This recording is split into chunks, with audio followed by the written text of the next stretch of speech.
in place that puts us at the forefront of retrofit and new technology to solarize our homes and get away from LIPA. It's a long list. Or you can vote for a guy who's consistently voted to defund and deregulate the EPA, who voted to approve fracking in New York State, who took money from the day trees, who dumped toxic waste in our public parks.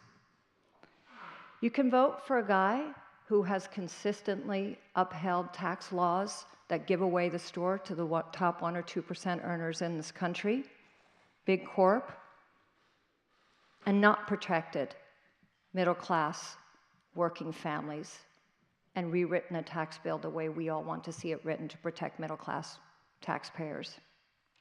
You can vote for a guy who wants to tie Social Security to the stock market,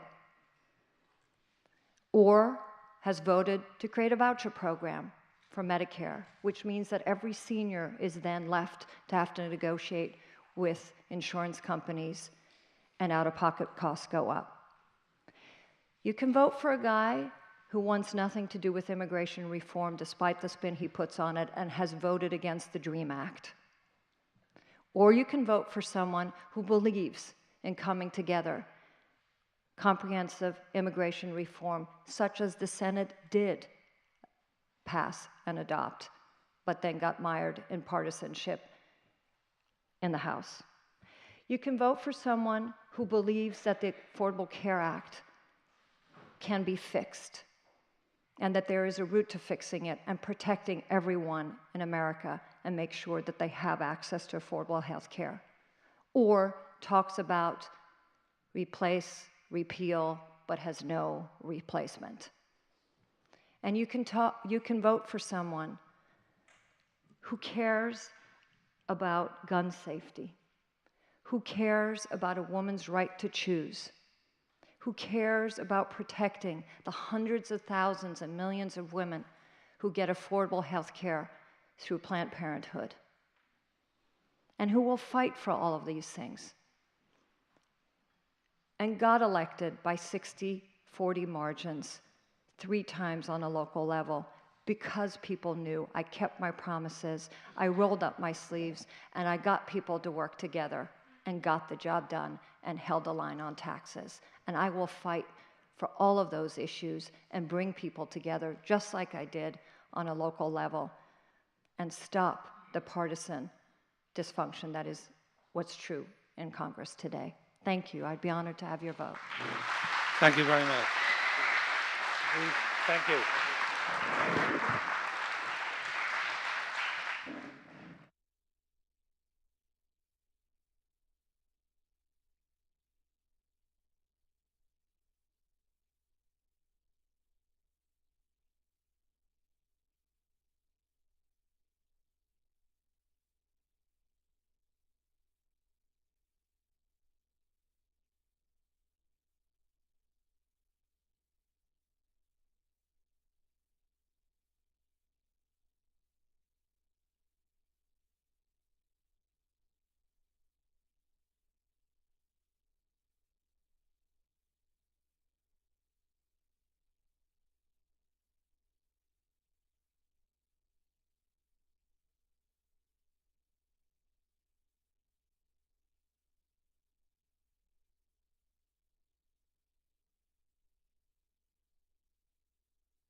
I'd probably lose a lot more votes than I get.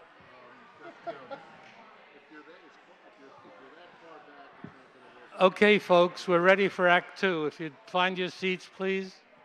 Are we one candidate short of a party here? Yeah, we are. Oh. Explains a lot.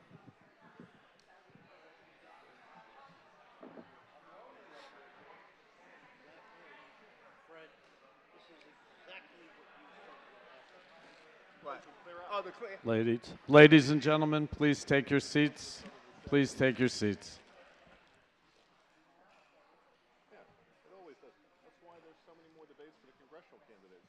First, they think it'll change the local problems, like Washington sort of coming with the cape on to save us. Okay, we're going to begin the forum with the New York State Senate and Assembly candidates. The senatorial candidates are Ken LaValle, sitting at the end. I'm sorry, I don't know Mr. Fisher's first name. Greg Fischer, and everybody I'm sure knows Fred Thiel. We will have the same format as we did for Congress, and we'll start off with a few environmental questions similar to the way we started off the congressional ones. No opening statement? Right after the opening statement. Right, I was just, what do we have? Ken, would you like to start? 3. Okay, thank you very much. NYPIRG is a not-for-profit agency that has taken to rating legislators, the number of bills they file, the number that pass the Senate, the number that pass both houses. And so for the last 5 years, I've been 1 to 5 out of 63 legislators. In the last 2 years, 1 to 3. Most bills filed, most bills passed the Senate, most bills passed both houses. The number one issue, of course, that affects you is our economy. You know, are you working? What is the taxes? And I hope that you realize that in the last number of years with the tax cap, the percentage of increase in real property taxes has really diminished. In the 1st Senate District, the tax cap has saved $500+ million, almost $500 million in tax relief. We've increased state aid. Spring School District this year even got more than their state aid because they were struggling to stay under the tax cap, and we were able to find some additional aid. My philosophy is one of local controls important. I heard Lee Zeldin talking as he was finishing up that the importance of working with Supervisor Cantwell, working with the town board as to their problems.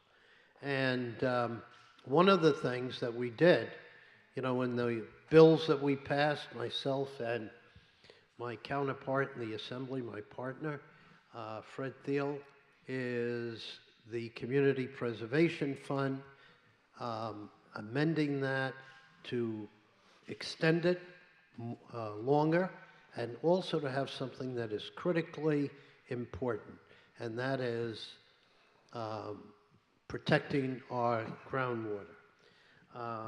And that will be on the ballot, and I hope you support that by flipping over your ballot on the back, not only for East Hampton, but the other East End towns.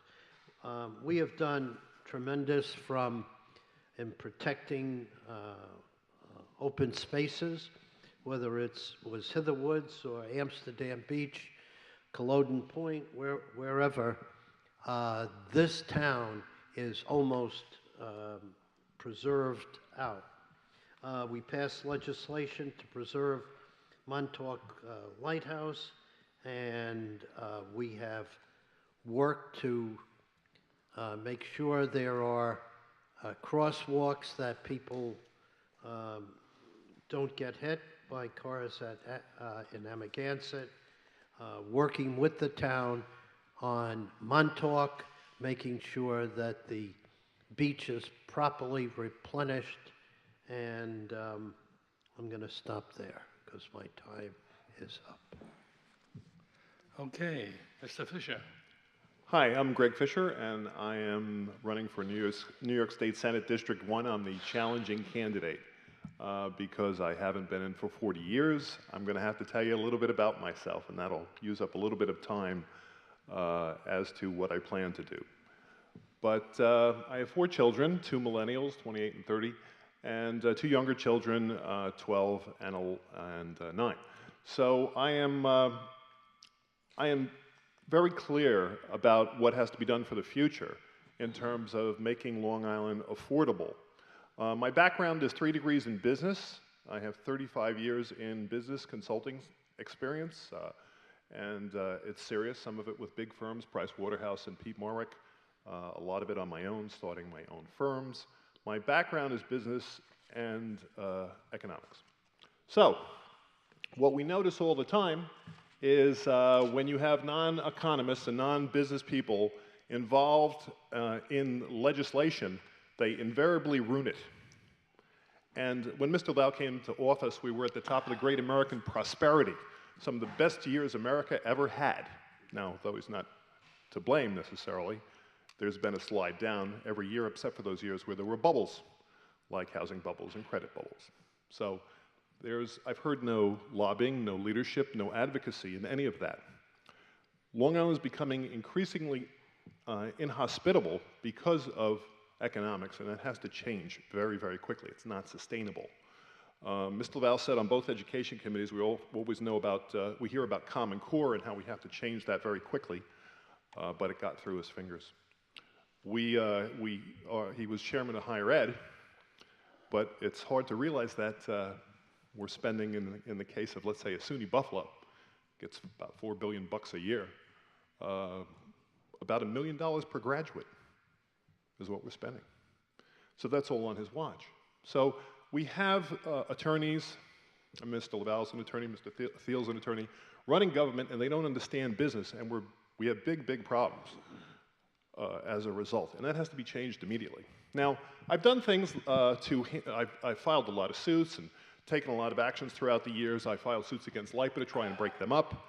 I was actually in a position where if any of the county executives agreed, or if the governor agreed, we would have had an instant breakup municipal power authorities, a lot of other reforms. Instead, they sent teams of lawyers out to oppose me. But now Mr. Thiel and Mr. LaValle have both put in a bill to do all the things I said could happen in the suit. But it's a bill, and it could be tied up in committee for 10 years, or it could be vetoed. So you need somebody that's going to make a change. Mr. LaValle has had time to prove himself. He's the largest double dipper in the state. He had a legal practice until recently, and now he claims to have the time for us, that he's going to give up his legal practice. I'm glad we waited 40 years. Thank you very much. Okay, Fred? Well, thank you very much. First of all, I'm not running against these 2 guys. Not even you, Greg. I'm not even running against you. But I do have an opponent. And my opponent isn't here today, violating one of those rules that, that 90% of life is just showing up. Well, in government, life is more than just showing up. It is working hard. And at the outset, one of the pleasures that I've had is working hard with the concerned citizens of Montauk on a variety of issues for so many years. And I want to thank concerned citizens of Montauk for sponsoring this debate. It is like a Norman Rockwell painting, these debates, and to me it really is democracy in action. The only thing I would say is that the last time I saw this room empty this fast, it was a 7th grader trying to get out of gym class. So I want to thank all of you that stayed, because believe it or not, yeah, there's a presidential election, but it goes all the way down, and unfortunately for me in the town of East Hampton, I am the last candidate on the ballot. So I urge you to, when you go in there, now it's the paper ballot, optical scan. You need to go all the way to the end of the ballot. You keep talking, hearing people talk about those down ballot candidates. Well, I'm as far down the ballot as you can get. My name is Fred Thiel. I've been your assemblyman since 1995. I live in Sag Harbor. I grew up there, went to Pearson High School. I still live there. I have 3 children, Michael, Jeffrey, and Josephine, all are who are adults now. I'm married to this wonderful woman right over here. Nancy Lynn Thiel is my wife, and she's here today. And the only thing that she wanted me to point out that she's wearing red, I'm wearing blue. We are not making a political statement at all, but we probably do need to coordinate our wardrobes better than we did today. I'm very proud of the work that I've done in the State Assembly, and Senator LaValle mentioned the fact that he has passed many, many bills in the State Senate. I have the same record in the Assembly, and the reason why is we carry each other's bills, and we work really, really hard on it. But to me, the most important thing about any election is what we accomplish here locally. Obviously, the thing that I'm most proud about is the Community Preservation Fund that I think has been one of the programs that has helped to conserve our quality of life out here on the East End better than any other program. Now we want to see it expand because while we've done an excellent job with open space preservation, and we need to continue to do so, we also need to protect our water quality. So whether it's the Community Preservation Fund or it's been providing lighted crosswalks for downtown Montauk, or supporting the town of East Hampton against the Army Corps of Engineers when it comes to the downtown Montauk project. I mean, to me, that's one of the things that's most important is cooperation and working together, and I've been pleased to really have a great working relationship with Supervisor Larry Cantwell, Sylvia Overby, and the other members of the East Hampton Town Board. Thank you. Thank you. Okay, I think we'll go ahead with our questions. The first one would really be for all 3 gentlemen. Water quality is widely recognized as the greatest environmental threat to Suffolk County. How would you lead our community in addressing water quality, and how would you pay for it? I think perhaps we'll start with Mr. Fischer on this one. Thank you. This is a very complex problem, water quality. For one, when we talk about paying for it, that's the first complexity.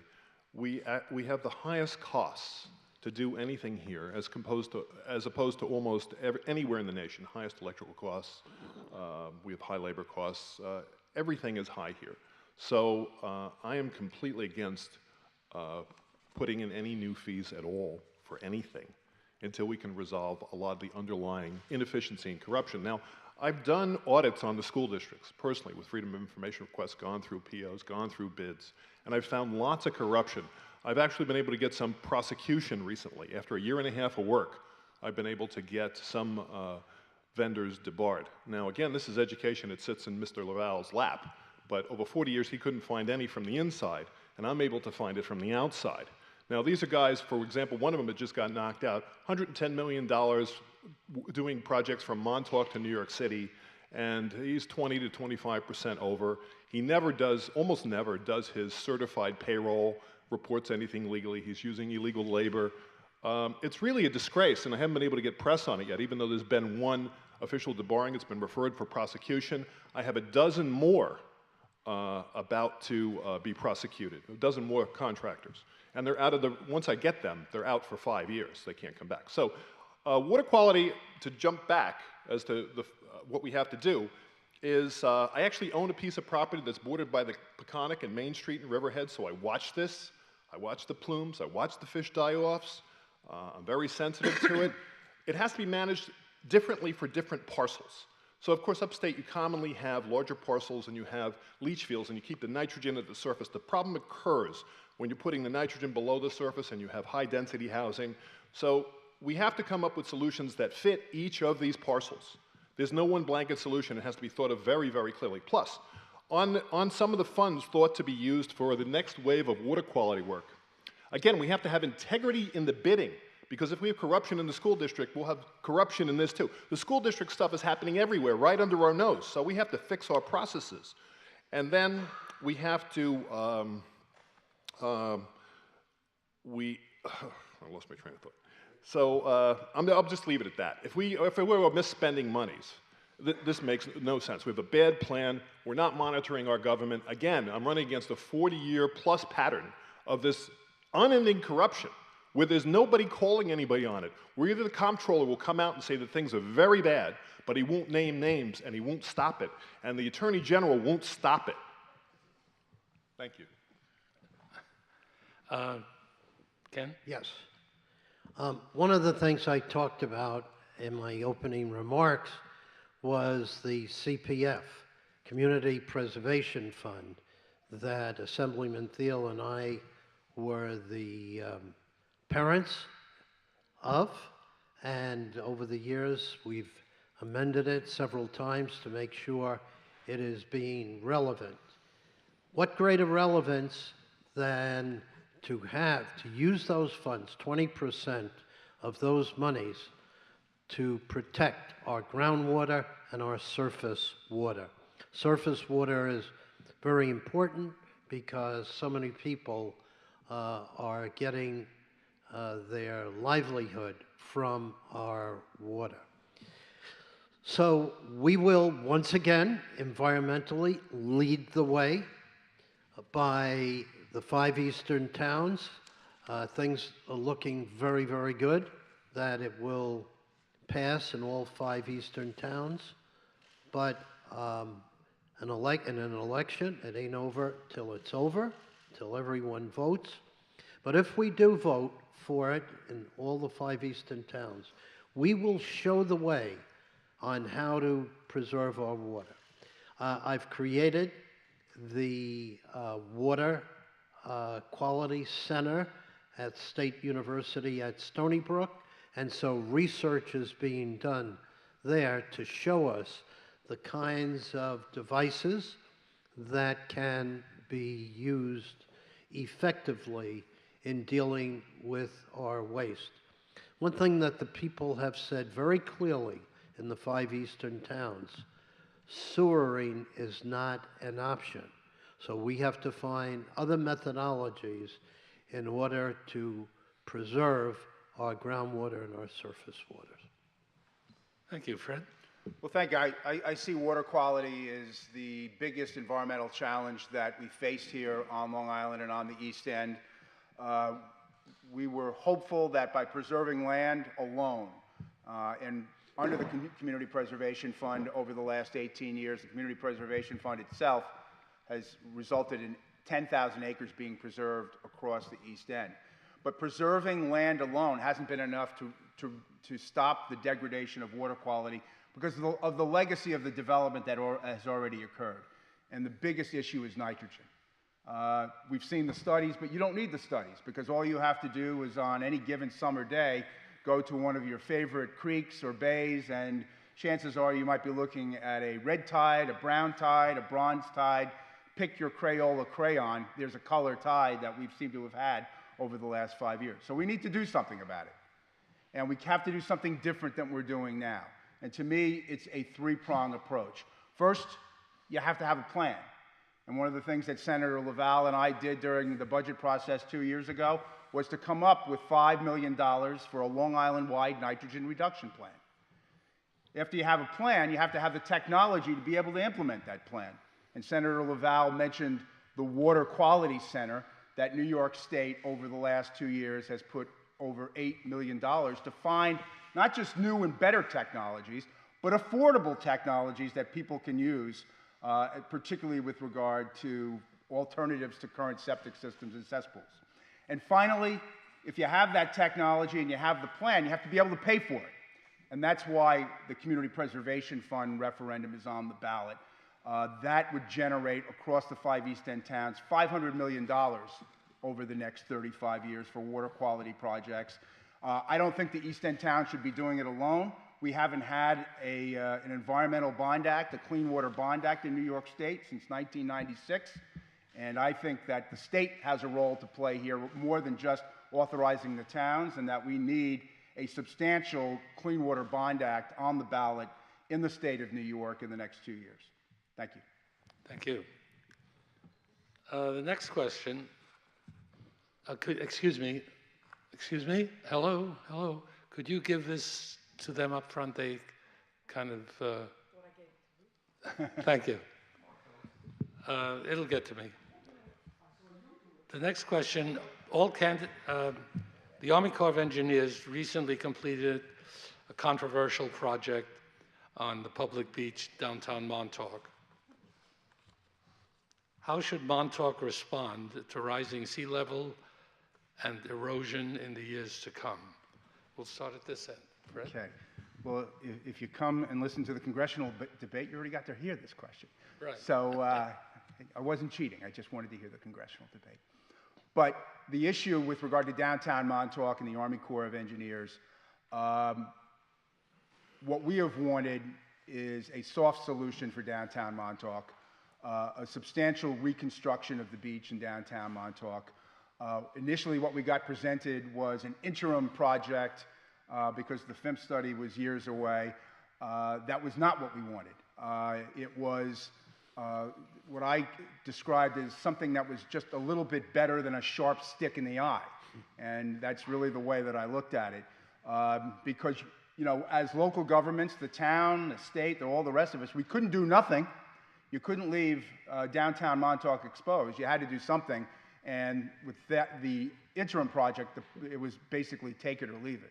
So we took it because we had to protect downtown Montauk. But now we're entering into what I would call the second short-term solution. When I say short-term, in geological time, we're talking about the next 30 years. And the Army Corps plan is, again, insufficient. I support the town's plan that they have put forth as an alternative. And I think that we need substantially more sand on the beach in Montauk, and that what the town has requested is the right solution there. And then finally, in geological time, is the longer term. And I know from talking to Supervisor Cantwell, there is a recognition that ultimately Mother Nature wins. Climate change is here. We are going to have to retreat from the coastline, but you just can't do that willy-nilly, and you can't do it in 6 months or a year or 5 years. We're going to need that 30 years for the town and all of the stakeholders here in Montauk to come up with a plan for sea level rise and for climate change. We're going to need that 30 years to come up with a plan and ultimately retreat, and raising structures and things of that nature that Congressman Zeldin talked about earlier is something that we're going to have to look at. As was stated, it is really has to be initiated. The local government, we want to do on the state level and I think the federal level what local people want, what the community wants, and what the town wants. And I hope that we can start that planning process now. Thank you. Greg, would you like to address this? Sure, I agree with most of what Mr. Thiel says. Seawall building, shoreline preservation is something not just for Montauk, but all the way up and down Long Island and even Manhattan. So this is a crisis. I've always tried to be vocal about climate change and about sea level rising and deoxygenation of this planet. I'm really sorry that the congressional candidates didn't answer some of the greater cause for this event and the catastrophe ahead, which is, of course, uncontrolled outsourcing. If we're outsourcing to nations that have zero respect for pollution release and no respect for air quality, that is not free trade. That costs us a lot. That's about the most expensive free trade I ever heard of. So as a person that's been vocal and would like to see qualifications added to all the free trade agreements so that there are tariff penalties for goods that are not certified or produced under climate